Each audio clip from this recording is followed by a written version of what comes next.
It's very important to look at the whole chain of carbon emissions in a car. This is called the cradle-to-grave life cycle analysis.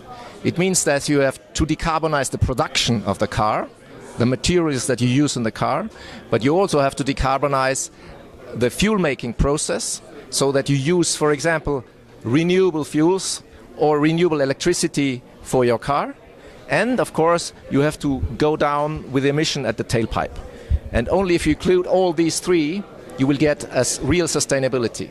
And of course, you should include into your life cycle considerations also the social dimension, so that you source the materials in a socially responsible way. In terms of legislation for cars, it would be very important to include this life cycle considerations, because at the moment legislations unfortunately only focus on the tailpipe emissions.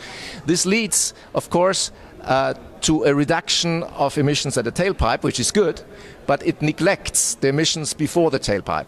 So introducing a life cycle analysis into legislation of cars would lead to much greener cars and much faster and also less costly decarbonization in the transport sector. The biggest weight of the emissions in the whole life cycle is the energy carrier.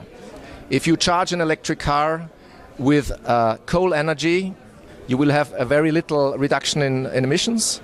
If you charge it with green energy, you will have a big reduction in emissions.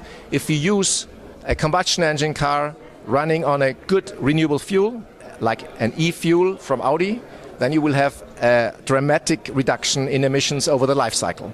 So the energy carrier that you put into the car is more important even than the powertrain.